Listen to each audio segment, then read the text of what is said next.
Isaiah 55, verse 8. The Lord says, "My thoughts and my ways are not like yours." Kung paano ko mag-isip, ang aking mga pamamaraan ay di tulad ng sa inyo, sabi ng Panginoon. 3 spiritualities. Tatlong uri ng espiritualidad, tatlong uri ng paninindigang espiritual. Alin kaya sa tatlong ito ang mayroon tayo ngayon? Aming Diyos, salamat po sa buhay.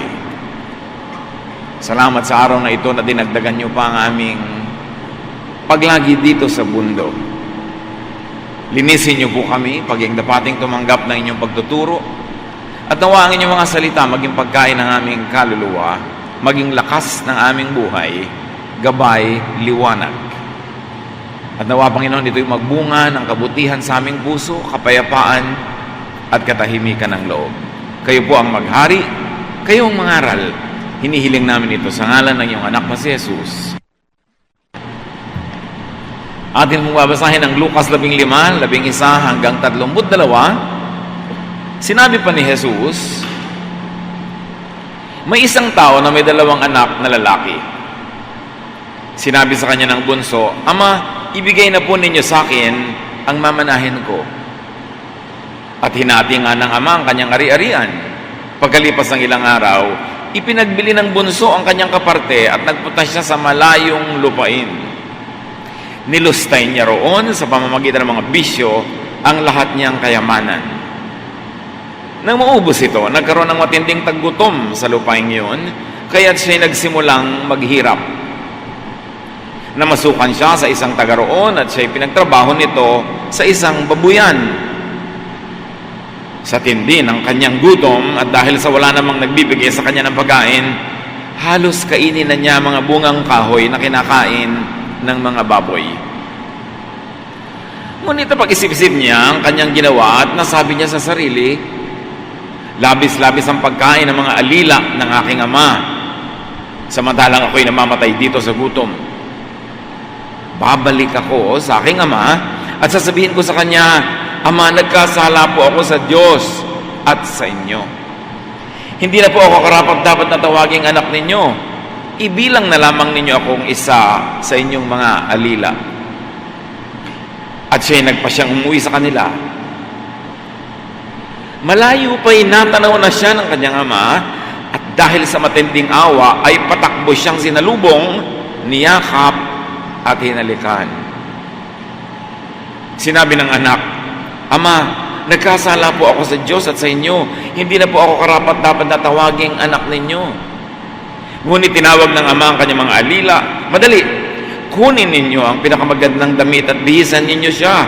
Suotan niyo siya ng singsing at bigyan niyo siya ng sandalyas. Katayin ninyo ang pinakamatabang guya at tayo'y magdiwang. Sapagkat ang anak kong ito ay namatay na, ngunit siya ay nabuhay. Nawala, ngunit muling natagpuan. At sila nga'y nagdiwang." Nasa bukid noon ang anak na panganay. Na umuwi ito ay malapit na sa bahay, narinig nito ang tugtugan at sayawan. Tinawag niya ang isang utusan at tinanong, "Bakit? Anong nangyayari sa atin?"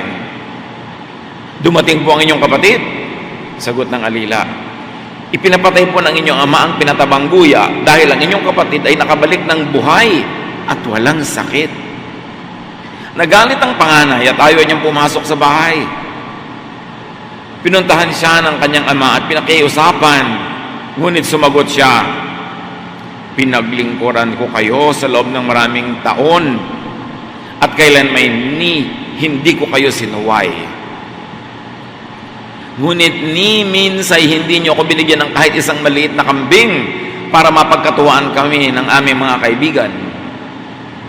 Subalit nang dumating ang anak niyong ito na lumustay ng inyong kayamanan sa masasamang babae, ipinagpatay pa ninyo siya ng pinatabang guya." Sumagot ang ama, "Anak, lagi kitang kapiling at ang lahat ng aking ari-arian ay sayo. Nararapat lang na tayo magsaya at magdiwang sapagkat patay na ang kapatid mo, ngunit nabuhay. Nawala, ngunit muling natagpuan. Ano-ano ang tatlong espiritualidad na makikita sa kasaysayan? Ating balikan at babasahin naman natin sa Contemporary English Version ang bawat bahagi. Luke 15:25 to 30. The older son had been out in the field. Baligtad tayo, magsisimula tayo sa dulo sa paghimay ng kwento. The older son had been out in the field, but when he came near the house, he heard the music and dancing. So he called one of the servants over and asked, "What's going on here?" The servant answered, "Your brother has come home safe and sound, and your father ordered us to kill the best calf." The older brother got so angry that he would not even go into the house. His father came out and begged him to go in. But he said to his father, "For years I have worked for you like a slave and have always obeyed you, but you have never even given me a little goat so that I could have dinner for my friends. The other son of yours wasted your money on prostitutes, and now that he has come home, you ordered the best calf to be killed for a feast." So let us look at the older son's spirituality. And it is based on good works. Yan ang unang-unang katangian ng espiritualidad nung matandang anak, nung panganay. At habang sinusuri natin ito, ay ihambing natin ang ating sariling espiritualidad kung dito ba tayo kasali.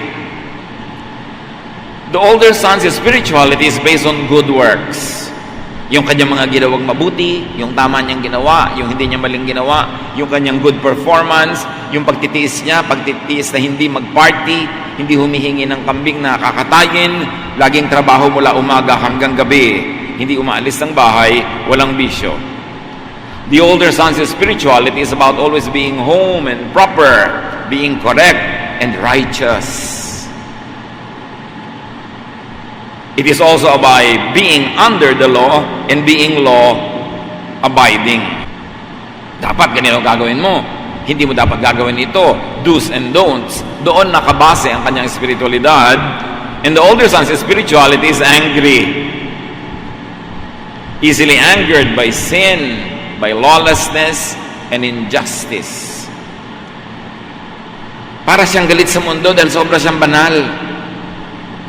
Ayaw niyang marinig yung tugtugan, ayaw niya yung sayawan, ayaw niya ng pagdiriwang, at nagagalit siya sa kasalanan ng kanyang kapatid, nagagalit siya sa kabaitan ng kanyang ama, bakit hindi pinaparusahan ng may kasalanan, bakit ako ang bait-bait, hindi pinipremyohan, laging ano ang dapat, ano ang marapat na gawin, and everybody is wrong. Sa tingin niya, mali ang kanyang kapatid, at mali rin ang kanyang ama. Siya lang ang tama. Merong ganyang espiritualidad. The older son's spirituality is not amused with celebration, feasting, music, or dancing. At may mga ganyang relihiyoso, ayaw nang mabibili sa tugtog, ayaw ng sayawan, ng yugyugan, ng kasiyahan. Dapat, kung makadiyos ka, lagi kang Biyernes Santo, lagi kang serious, lagi kang conservative. At sa tingin niya, siya lang yung tama, mali ang tatay niya, who in the story, of course, represents God, our Father in heaven. And his brother, who represents the other half of humanity, or the other type of believer. The older son's spirituality is self-righteous. Siya ang tama at wala nang iba. It is also unforgiving. At maraming ganyan mga relihiyoso, palibhas at banal ang tingin sa sarili, malinis ang tingin sa sarili, ay marumi na ang tingin sa lahat, nililibak ang lahat, hinuhusgahan, at ayaw patawarin. At ang ganito mga relihiyoso, mga manang at manang na sobrang conservative, sobrang do's and don'ts and law-based, are grouchy and complaining. Hindi nauubusan ng reklamo, hindi nauubusan ng galit sa mundo. The older son's spirituality is blind and oblivious to the Father's kindness. Bulag at binabaliwala niya ang kabutihan ng Ama. Ang pinapahalagahan niya ay ka-istriktuhan, yung pagiging masungit at pagiging mapagparusa. Dapat ganon ang tingin niya sa Ama. pero bakit hindi nagpaparusa? Bakit hindi masungit? Therefore, mali ang ama at siya ang tama. At maraming relihiyoso ganon. Dapat parusahan ang nagkakamali. Itakwil agad, itiwalag, tanggalin, huwag kausapin, pagalitan, tanggalan ng mga privileges. Maraming ganong relihiyoso hanggang ngayon. The older brother's spirituality is full of needless fear, restraint, and sacrifice. Yan ang isang uri ng pananalig. Takot na magkamali, takot na mag-enjoy, pigil ng pigil sa sarili na sumaya, kahit yung pagsasaya naman na yon ay hindi mamasamain ng Ama. Sa Kanya, pag banal ka, dapat lagi kang malungkot, lagi kang gutom, lagi kang nag-aayuno, lagi kang nagtitimpi, nagtitiis, losyang, hindi ka maganda, yung mukha kang nakatiwangwang na natuyong dahon, dapat ganun ka pag ikaw ay banal. Puro pagtitiis, pagtitika, sakripisyo, huwag kumain ng masarap, huwag mag-enjoy sa buhay, parusahan ang sarili, magpenitensya, hampasin ang sarili, magdusa. Yun ang tingin niya na ikalulugod ng Diyos sa langit. At dahil ganun, marami na ganitong espiritualidad, tulad ng lalaking ito, his spirituality is colored by regrets and unkindness. Dahil tiis siya ng tiis, hindi siya nag-enjoy, marami siyang himutok. Sabi ako, hindi mo ko nabigyan ng isang maliit na kambing para man lang kami mag-barbecue? Lagi ako nagtatrabaho dito, tamang-tama ako, wala akong bisyo, ang korek-korek ko sa buhay. Tapos yung iyang alibughamong anak na yan, nagwala, nagkasala, naglustay, ipagpaparty pa. Ako, ni kaprasong kambing, wala. At dahil siya hindi mabait sa kanyang sarili, puro pagtitiis, dahil iniisip niya hindi mabait ang Diyos, nagulat siya nung magbait pala ang tatay niya. At minasama niya yun. At dahil siya hindi mabait sa sarili, hindi rin siya mabait sa kanyang kapatid. Ako nagtiis, di dapat siya rin. Ako hindi nag-enjoy, dapat hindi rin siya nag-enjoy. Bakit siya nag-enjoy? Tapos ako hindi. Tapos siya panginay pagpa-party. Yun ang espiritualidad ng maraming tao hanggang ngayon. Spiritually, number one is primitive. It is the fruit of legalistic, Pharisaic, Old Testament type of teaching which Jesus condemns. Ang ganitong uri ng pag-iisip, ang ganitong uri ng relihiyon, ang ganitong uri ng pananalig ay old-fashioned, primitive, Old Testament style.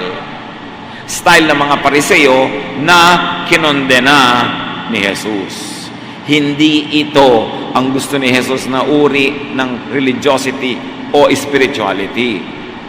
Kaya yung mga Pariseo na nagtuturo ng ganitong uri ng religiosity ay kinondena ni Jesus.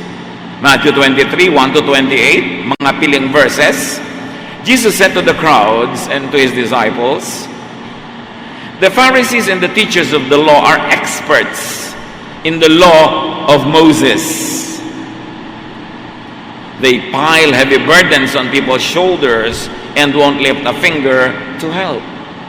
Sabi yung mga Pariseo na yan, yung mga old-fashioned teachers na yan, wala silang ginawa kundi magpatong ng mabibigat na pasanin sa balikat ng mga mananampalataya.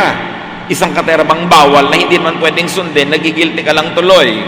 Napakaraming pag-aayuno, napakaraming pag-donate, bigay ng bigay, pigang-piga na ang mga tao, hirap ng hirap, puro serbisyo, inuuto nila ang mga tao. Pero sa pagod ng mga sumusunod sa kanila, di naman nila tinutulungan ni kaunti. Verse 5, everything they do is just to show off in front of others. Sabi niya, mga kabanalang nakikita mo sa kanila, pa-impress lang yan. Pakitang tao, hindi yan totoo. Sa kaloob-looban nila, iba ang iniisip nila, iba ang takbo ng utak nila. Sa labas lang sila mukhang maka-Diyos. You Pharisees and teachers of the law of Moses are in for trouble. You are nothing but show-offs. Ang linaw ng sinabi ni Jesus.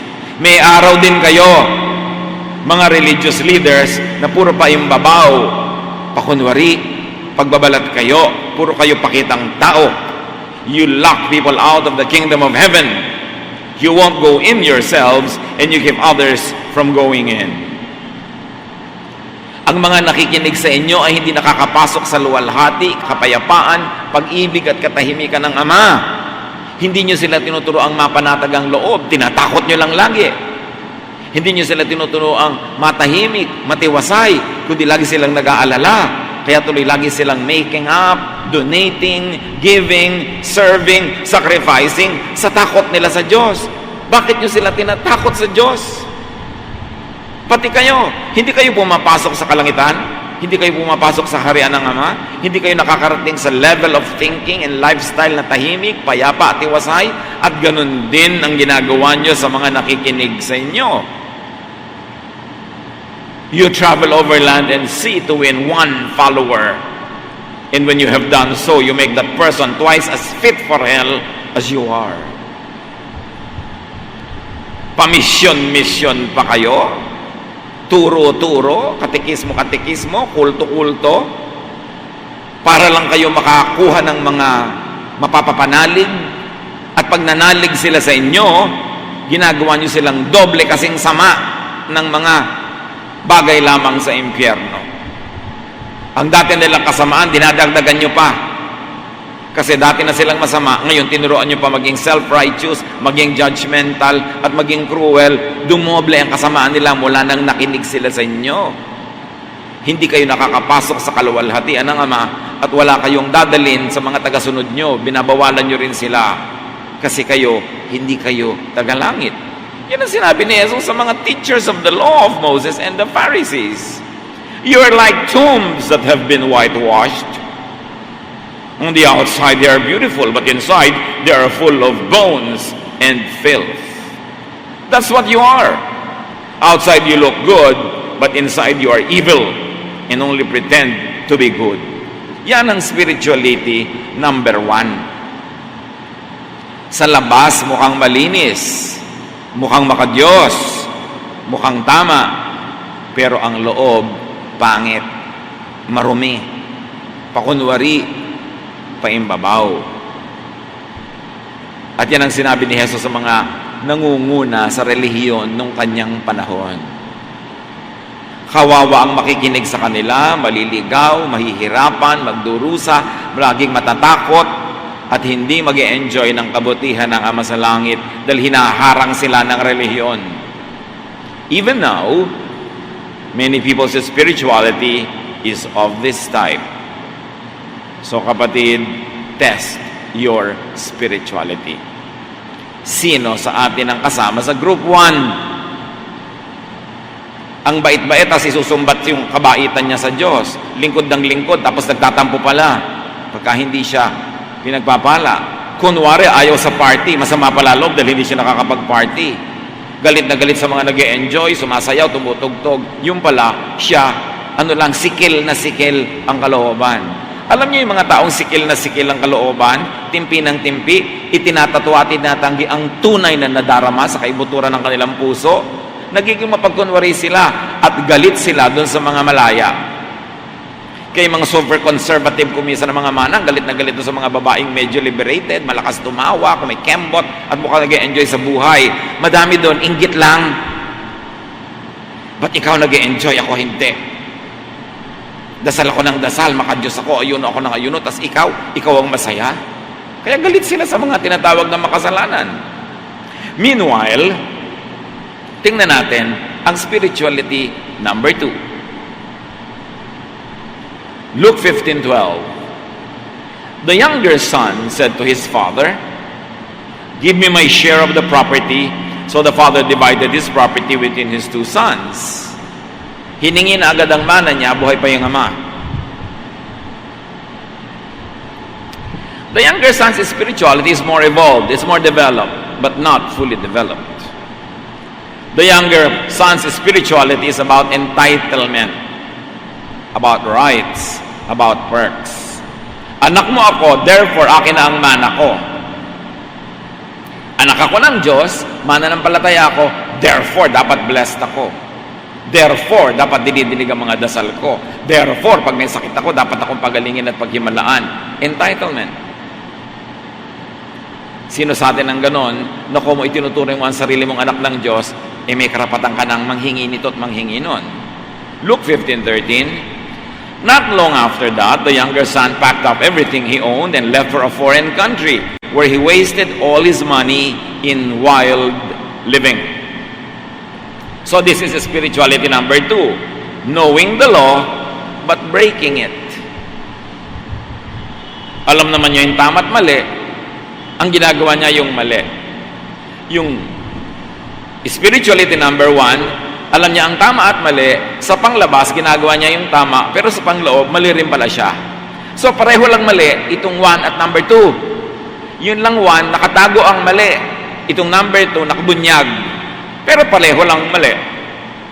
Ang problema doon sa number 1, akala niya mas tama siya at banal kaysa sa number 2 kasi yung kamalian niya nakatago. Itong sa number 1, nakabunyag. Pero pareho lang. Luke 15:14, he had spent everything when a bad famine spread through that whole land. Soon he had nothing to eat. He went to work for a man in that country, and the man sent him out to take care of his pigs. He would have been glad to eat what the pigs were eating, but no one gave him a thing. So the younger person's spirituality is informed, shaped, colored by punishment and suffering when the law is broken. Ang paniniwala, ang eksperyensya ng spirituality number 2, pag gumawa ka ng mali, mapaparusahan ka. O kaya, naghihirap ka, nagugutom ka, kasi makasalanan ka. Yun yung mentality na lumalabas dito sa example na ito. The law is about cause and effect. Gumawa ka ng mali, therefore, magkakamali-mali at magkakawindang-windang ang iyong buhay. Yan ay isang uri ng paniniwala. Spirituality number 2. Luke 15:17-20. Finally, he came to his senses and said, my father's workers have plenty to eat, and here I am, starving to death. I will go to my father and say to him, Father, I have sinned against God in heaven and against you. I am no longer good enough to be called your son. Treat me like one of your workers. The younger son got up and started back to his father. What do we know about spirituality number 2 from this example? That the younger son's spirituality is informed by guilt. May guilt. Gumagawa ng mali, pero inuusig din ng budhi. At nagbabago ang loob din. Repentance. Isa yan sa quality ng number 2, but enduring submission to punishment. Ang faith number 2, alam ko ang tama, gumawa ako ng mali. Dahil gumawa ako ng mali, nagkamali-mali ang buhay ko, nagdusa ako ng nagdusa, therefore, hihingi ako ng tawad, mangungumpisal ako, magsasabi ako, nagkamali ako, pero ihanda ko ang loob ko at tatanggapin ko ang parusa ng Diyos dahil ang Diyos ay nagpaparusa sa nagkakamali. Yun ang faith number 2. It is an exhibit of the sin, repent, law. You sin, but you confess your sin and you accept willingly the punishment that is the equivalent of your sin. Luke 15:21, the son said, Father, I have sinned against God in heaven and against you. I am no longer good enough to be called your son. So here is faith number 2. Nagkamali ako, tatanggapin ko, aaminin ko, hingi ako ng tawad, pero ibababa ko ang ranggo ko. Sasabihin ko sa Diyos na hindi na niya ako dapat ituring ng maganda dahil nagkamali ako, ituring na lang niya ako tulad ng kanyang mga alipin. Babalik ako, pero hindi ako babalik bilang anak. Babalik ako in a much demoted position as a slave or as a servant. The younger son's spirituality is set that whenever one falls short of expectation, it is to make one feel sinful, disgraced, disinherited, disconnected. Gano'n sa ating karami ang ganito ang espiritualidad. Alam ko ang tama, ginagawa ko ang mali, pero nagsisisi naman ako, nagbabalik loob sa Diyos, pero buong puso kong tatanggapin ang parusa na bagay lang sa aking kasalanan at hindi ko na ituturing ang sarili kong anak ng Diyos, slave na lang. Meanwhile, let's take a look at the third spirituality. Ang nakaraan, Luke 15:20, but when he was still a long way off, his father saw him and felt sorry for him. He ran to his son and hugged and kissed him. Yung ama, malayo pa lang yung anak na bumabalik, patakbo ng sinalubong, wala pang nasasabi yung anak, inunahan na ng ama ng halik, ng yakap. Bakit malayo pa lang ay nakita? Kasi doon nakatitig yung ama all along. Doon kung saan umalis yung anak niya, doon siya nakatitig dahil doon babalik. Anong nakita natin? Sa spirituality number 3, handang-handang tumanggap sa magbabalik. Nag-aabang, naghihintay. Yung anak, number 1, laging nandun, pero ang totoo, putol ang kanyang relasyon sa kanyang ama dahil meron pala siyang kinikimkim na sama ng loob. Yung anak na lumayo, sandali lang nagmukhang putol, pero bumalik uli. Pero sa ama, kahit kailanman, hindi naputol ang relasyon niya sa anak niyang umalis dahil nakaabang siya at nakahandang tumanggap, yumakap, at magbigay uli ng mga privileges. The Father's spirituality is loving and gracious. Very highly evolved and developed ang kabaitan. He feels sorry for the younger son. Hindi, babalik-balik ka? Hindi ganon. Hindi na mewang yung ama at sinumbatan yung anak. Malayo pa lang, hindi pa nakakapagsalita, inakap na niya. He runs to and hugs and kisses his younger son. Luke 15:22-24. But his father said to the servants,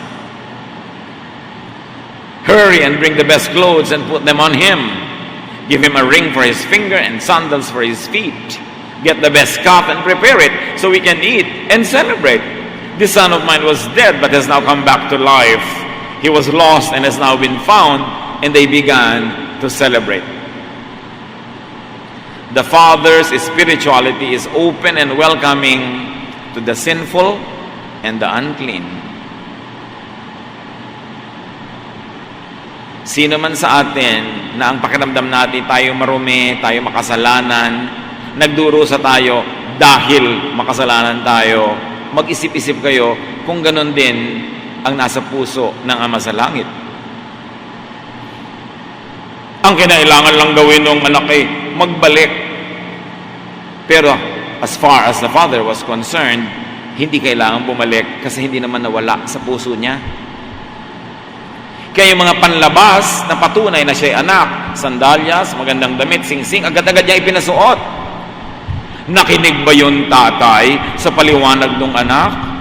No, he did not even dignify the son's pleadings and confession. Parang walang sinasabi yung anak. The father does not even listen to and bring up the issue of sin.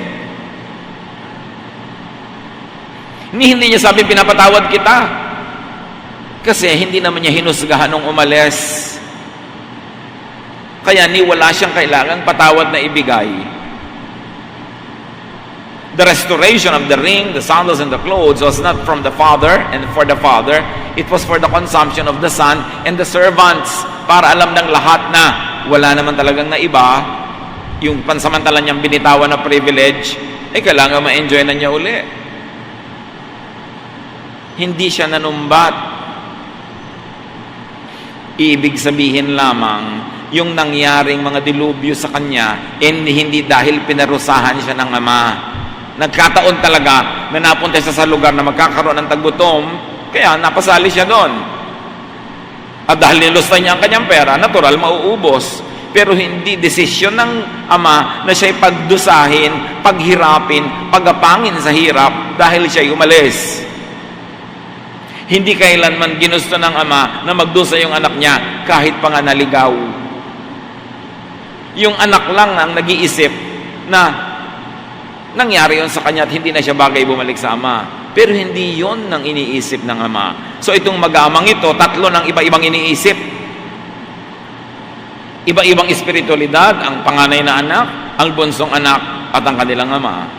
He reinstates his son even before the latter declares repentance. Tayo, ama din tayo, ina rin tayo, in many ways, may mga lumalayo sa atin, nagkakamali. Paano natin itrato? Itatrato ba natin tulad ng pagtrato ng panganay na anak? Aba, hindi dapat mag-party, hindi dapat magkatay ng hayop, hindi dapat magtugtugan at magsayawan. Makasalanan yan, dapat yung magdusa. Ganun ba tayo magtrato sa kapwa na sa tingin natin nagkakamali? O number 2 ba tayo, nagkamali ako, therefore dapat lang ako magdusa, at ang pagdurusa kong ito, pinaparusahan ako, pinapalo ako ng Diyos. Yung bang yung pananalig? O yung number 3, yung sa ama? Aba anak, hindi kita pinaghirap, nangyari lang talaga na inubos mo ang pera mo, hindi naghirap ka. Hindi kita ginutom. Nagpunta ka kasi sa isang bayan na nagkakaroon ng tagutom. Wala akong masamang layunin para sa'yo. Hindi kita gustong parusahan. Hindi kita gustong pahirapan. Kaya dumadating ka pala nga, hindi ka pa humihingi ng tawad. Niyakap na kita. Pinabihisan na kita. Yun ang ating Ama sa langit. Kilala ba natin siya? Anong Ama sa langit ang ipinapakilala natin sa kapwa natin? Ayan, nagkakasala ka, pinaparusahan ka ng Diyos. Para yatang misrepresentation yan. Siguro ikaw, gusto mo siyang parusahan, tapos pinagmumukha mong Diyos na nagpaparusa. Kung ikaw ang Diyos, paparusahan mo siya, pero hindi ikaw ang Diyos.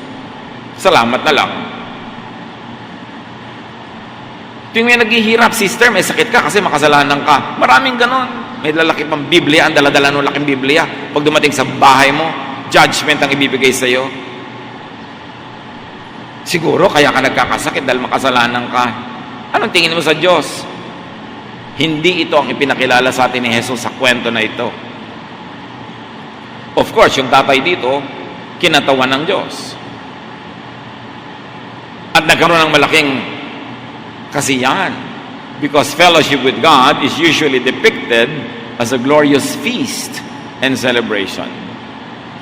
The Father's spirituality is restorative. Bumubuo, hindi sumisira. Nagbabalik sa dating magandang kalagayan, hindi nagde-demote. He restores the relationship and all its perks. And the Father's spirituality is celebratory. Mapagsaya. Nakita niyo sa kwento ni Jesus, dahil may bumalik na anak, natuwa ang ama, celebration, kainan, sayawan, tugtugan. Tapos may mga conservative Christian magsasabi, bakit kayo sumasayaw sa church nyo? Ano kayo, kabaret? Uy, son number 1 yan. Panganay na anak yan. Ayaw ng tugtog, ayaw ng sayaw.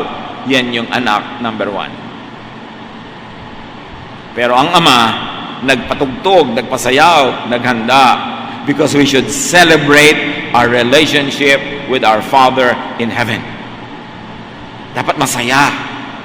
Dapat maraming kumakain, may tugtugan, may sayawan. Hindi yun masama. Ang nagpasama doon, yung faith nung panganay na anak. At ngayon, even among Christians, maraming katulad ng panganay na anak. Bawal sumaya, bawal ang tambol, bawal ang tugtog, bawat ang mga kultura ng katutubo. Dapat kultura lang ng mga Western missionaries. Dapat ang tugtog lang, organ. Sino may sabi noon? Son number 1. Gusto nyo ba siya? Kasali ba kayo sa kanya? So balikan pa natin ang nakaraan. Matapos magreklamo yung son number 1, Luke 15:31-32, his father replied, "My son, you are always with me, and everything I have is yours." Kasi sabi ng anak, hindi nyo malang ko binigyan kahit maliit na kambing para makapag-barbecue kami ng mga kaibigan ko. So, nandito ako lagi, hindi malang ko nag-enjoy. Sabi ng anak, tatay, problema mo yan. Bakit? Na wala ka ba dito? Di ba lagi kang nandito? Lahat naman ng ari-arian ko, sa'yo rin. Yung kapatid mo nga, humingi, binigyan ko. Eh ikaw, ba't di ka humingi? Ba't hindi ka nag-enjoy? Nagtiis ka ng nagtiis, tapos ngayon susumbat mo sa akin. Hindi mo pinag-enjoy ang sarili mo. Puro katimpi. Pagkatapos ngayon, masama pala loob mo. Sinong may kasalanan? Ikaw. You have always been with me. Why did you not decide to enjoy your life? Verse 32, but we should be glad and celebrate. Your brother was dead, but he is now alive. He was lost and has now been found. Kung ang Diyos ay yung panganay na kapatid, lahat ng tao pupunta sa impyerno. Kung ang Diyos ay yung panganay na kapatid, lahat na nagkakamali, paparusahan, uusigin. Salamat na lang, hindi siya ang Diyos. Isa lang siyang fellow sinner who never appreciated the kindness of our Father in heaven. At salamat ang Diyos ay yung Ama. Mapagpatawad, mabait, walang hanggan ang pag-ibig. The Father's spirituality is undiscriminating. Walang pinipili. Sasabihin ng iba, paborito ba niya yung son number 2 o number 1? Pareho niya mahal. Kaya lang, yung bunsong anak, mas nag-enjoy ng pagmamahal ng ama. Kasi, mas hindi niya itinago ang tunay niyang niloloob. Mas nakita niya tuloy kung gaano siya katalaga kamahal. Yung isa, panggap na siya proper and correct and good, kaya hindi niya naramdaman kung paano magmahal ng ama kahit hindi siya laging perfect. Nag-pretend siyang laging perfect. Nakaka-stress yun, nakakapagod yun. Yung isa, ang totoo sa kanyang sarili, inilabas niya at nalaman niyang sa kabila ng lahat, mahal pa rin siya. Pareho silang mahal, pero mas nag-enjoy yung isang naging totoo sa sarili. Nagpakatotoo. Hindi niya ikinubli ang tunay niyang nadarama, ang tunay niyang gustong gawin, at sa kabila ng lahat, nalaman niya, mahal na mahal siya ng Ama sa langit. Both are sinners. The younger son sins by spending, by knowing his sins, and by repenting, but he underestimates the father's love. Ito ang kulang sa son number 2. Lumapit, pero minaliit pa rin niya yung pag-ibig ng ama sa kanya dahil siya nang nag-volunteer na itrato na lang siyang alila, katulong, servant. Alam niyang tatanggapin siya, pero bilang alila. Hindi niya sukat akalain. Tatanggapin pa rin siya bilang anak pa rin. So yun ang kulang sa kanya. Kulang pa rin siya ng appreciation, although mas marami siyang appreciation sa ama kesa dun sa panganay na anak. Natakot magpahalatang gusto niya mag-party, gusto niya mag-enjoy, kasi baka siya mapagalitan. The older son sins by not spending, but then by secretly holding grudges and by accusing the father of injustice, by complaining, by being self-righteous, judgmental, and unkind, and by choosing to be cheerless and unhappy, and being blind to his own sin. Sino ang mas malala ang tunay na kasalanan? Yung anak number 1 na panganay o yung anak number 2 na bunso? The older son personifies the Old Testament, the law, which is all about hard work, self-righteousness, the struggle and the strife to deserve God's kindness. Pero ang nagiging bunga nito, judgmentalism. Kasi hinuhusgahan nila yung hindi nila kasing banal. Itinataas, pinupuno ang sarili sa sariling sikap. Pero kahit anong mangyari, kulang din naman, sinner pa rin. Malinaw ang sinabi ng Galatians 3:10-11 tungkol sa mga sobrang nagsisikap na magpaka-perfect. Anyone who tries to please God by obeying the law is under a curse. The scriptures say, everyone who doesn't obey everything in the law is under a curse. No one can please God by obeying the law. The scriptures also say, the people God accepts because of their faith will live.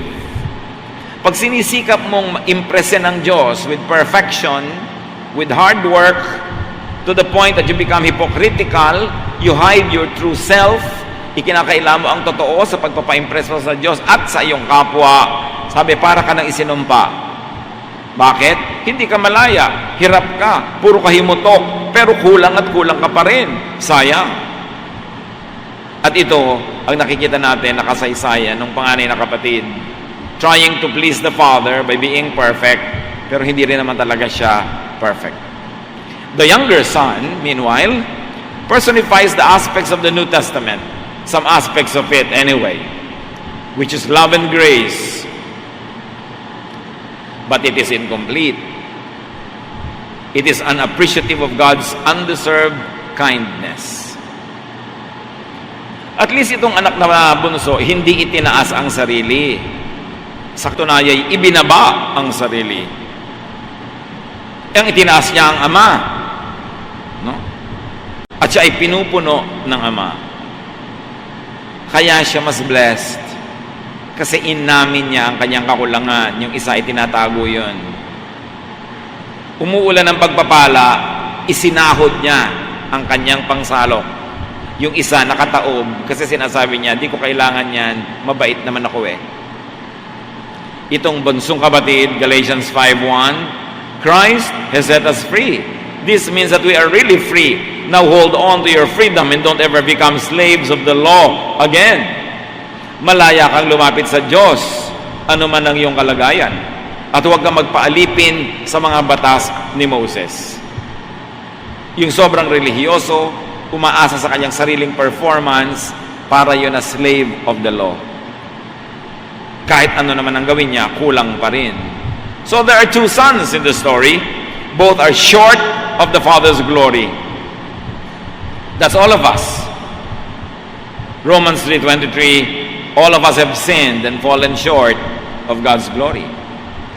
Both sons were given access to the Father's kindness. One used that access, the other chose not to use that access and then complained. John 3:16, God loved the people of this world so much that He gave His only Son, so that everyone who has faith in Him will have eternal life and will never really die. Everyone has access to the goodness of the Father. So we have seen three spiritualities, that of the older son, that of the younger son, and that of the Father, our Father, who is good to all. Kasi yung dalawang anak doon, kinatawan ng dalawang uri na tayo ngayon. Saan kaya tayo doon? Matthew 5:45, sabi ni Jesus, your Father in heaven makes the sun rise on both good and bad people. He sends rain for the ones who do right and for the ones who do wrong. In other words, huwag mong laging hatiin ang mundo sa banal at makasalanan, sa tama at mali.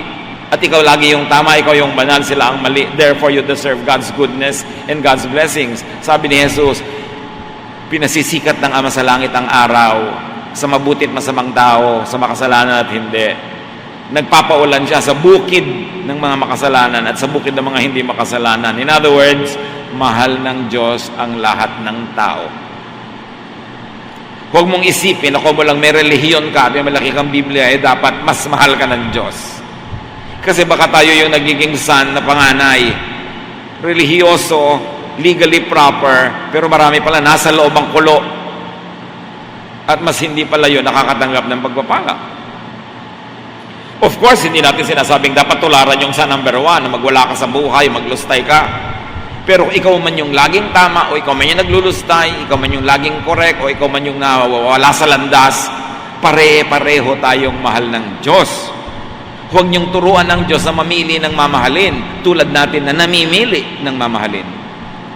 At huwag nating turuan ng Diyos na magparusa sa mga tao sa tingin natin ay dapat parusahan, kasi tayo dapat ding parusahan. Dahan-dahan. Huwag tayong agad-agad at bigla-biglang gusto magparusa agad ng kapong nagkakamali. Kasi tayo man ay nangangailangan din ng pagpapatawad at pag-ibig ng Diyos. Don't burn the bridge over which you too must pass. And that is the bridge of forgiveness. So understand, know, and accept the Father's love and kindness. And when you do that, enjoy rest and peace as Jesus gives it. Kaya nga sabi sa Isaiah 55:8, yung ating opening verse, the Lord says, "My thoughts and my ways are not like yours." Hindi ako tulad nyo, huwag nyo akong gawing tulad nyo. At tinuturo ng Romans 12:2, be changed by the renewing of your mind. Change your mind, change your thoughts about the Father in heaven. Huwag natin tingnan ng Diyos sa langit sa pamamagitan ng mga lente ng Old Testament, ng mga Pharisees na laging mapagparusa, laging galit. Ang ipinakilala sa atin ni Jesus na Ama ay amang mabait, walang patakaran ng pagtanggap, mapagmahal. Kaya sabi sa John 1, Jesus showed us everything that could be known about the Father. All the goodness and kindness of the Father in heaven is revealed to us by His Son, Jesus. So yung pagpapakilala ni Jesus sa Ama ang pakinggan natin, hindi yung pagpapakilala ng mga propeta, ng mga teachers of the law, ng mga Pharisees, ng mga conservative at mga mahihigpit ng mga religious leaders. Tingnan natin yung pagpapakilala ni Jesus dahil siya ang anak ng Diyos na isinugo para buuin at itama ang pagpapakilala sa Ama. Romans 6:14, sabi ni Paul, don't let sin keep ruling your lives. You are ruled by God's kindness and not by the law. Huwag niyong gawing amo, huwag niyong gawing poon ang kasalanan. Na hindi lang ibig sabihin huwag kang magkasala. Ang ibig sabihin, do not fear sin. God's kindness rules over you. It is what is in effect in your life. Hindi ka perfect, nagkakasala ka, alam yun ng Diyos. Ang pagpapatawad ng Diyos ang tingnan mo, hindi yung pang-uusig lagi ng kasalanan. Kasi pag lagi yung pang-uusig, ito yung nagkakasala ka, guilty ka, takot ka mamatay, takot ka mabuhay, takot ka sa mundong ito, takot ka sa end of the world, kasi puro ka guilt. And that what is means to be ruled by sin. Sin ang amo mo, tinatakot ka, kinokontrol ka. John 8:36, sabi ni Jesus, if the Son gives you freedom, you are free. Kailan natin mauunawa that we are free from fear of sin? Not free from sin in the sense that you will not commit sin anymore. Kaya ang sabi sa 1 John 1:8-9, if we say we have not sinned, we are fooling ourselves. And the truth is not in our hearts. But if we confess our sins to God, He can always be trusted to forgive us and take our sins away. So, ang ibig sabihin ng sin will not be your master, hindi yung hindi ka na magkakasala. Magkakasala ka pa rin, kaya nga may 1 John 1:9, hindi ka pa complete, hindi ka pa perfect. Ang ibig sabihin ng sin will not be your master is, huwag kang laging matakot sa kasalanan. Una, huwag mong gawin. At kung nagkulang ka, nadapa ka, nagawa mo, huwag ka pa rin matakot. Kasi ang iiral pa rin sa buhay mo, yung umiral sa buhay ng anak number 2, at even anak number 1, ang walang hanggang pagmamahal at pag-ibig ng Diyos. Hindi ka dapat matakot sa Diyos. Ang laging itinuturo mga reliyoso, matakot ka sa Diyos. Hindi yan nagtuturo ni Jesus. Bakit ka matatakot sa Diyos? Diyos yun. Mahal niya tayo, ama niya tayo. Alam niyo ba na maraming pamilya, sobrang takot ang anak sa magulang, lalo sa ama, hindi tuloy na de-develop ang kanilang relasyon. Hindi tuloy nasasabihin ng anak yung tatay na I love you, hindi rin masabi ng tatay na anak, mahal kita, hindi mayakap yung anak, hindi sila makapaglabing-labing kasi takot ang umiiral. At pag ang pinairal mong feeling sa Diyos ay takot, matakot ka sa Diyos, fear God, yan lagi tinuturo ng religion matakot ka sa Diyos. Ang religion kasi, ang lagi tinuturo, manakot ng manakot. Kasi ang takot, malaki mag-donate. Pampatanggal ng takot, pampatanggal ng guilt. Pero ang itinuro ni Jesus is not that.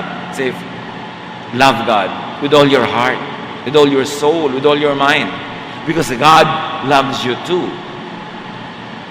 Freedom, not from being sinless, but freedom from worry, from fear, and freedom from fear of not being perfect.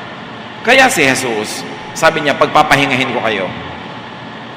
Saan kayo mapapahinga? Sa takot, sa guilt, sa self-judgment, and judgment of others. Kasi pag alam mong mahal ka ng Diyos, tinatanggap ka tulad ng ama sa kwento, mapapahinga ka. kahit nasaan kang kalagayan. Kahit ikaw yung anak number 1 o ikaw yung anak number 2. Hindi ito lisensya na magkasala, hindi ito lisensya na mabuhay ng nagwawala. Pero kung sakali kang kinulang, kinapos, natumba, alam mong mahal ka pa rin ng Diyos. Matthew 11:28-30, sabi ni Jesus, if you are tired from carrying heavy burdens, the burden of guilt, the burden of fear of sin, the burden of fear of punishment, if you are tired from carrying heavy burdens, come to me and I'll give you rest. Take the yoke I give you, put it on your shoulders and learn from me. I am gentle and humble, and you will find rest. This yoke is easy to bear, and this burden is light. Ang spirituality number 3 ng Ama, yun din ang spirituality ni Jesus, and that spirituality is easy and light. Ang tunay na pagiging makadiyos ay magaan, hindi mahirap dalhin. Nakakapagpahinga, hindi nakakapagod tulad ng maraming religious activities, nakakapagod. Ito'y nakakapagpapayapa at nakakapagtanggal ng takot. Ito ang bigay ng Ama sa pamamagitan ni Jesus.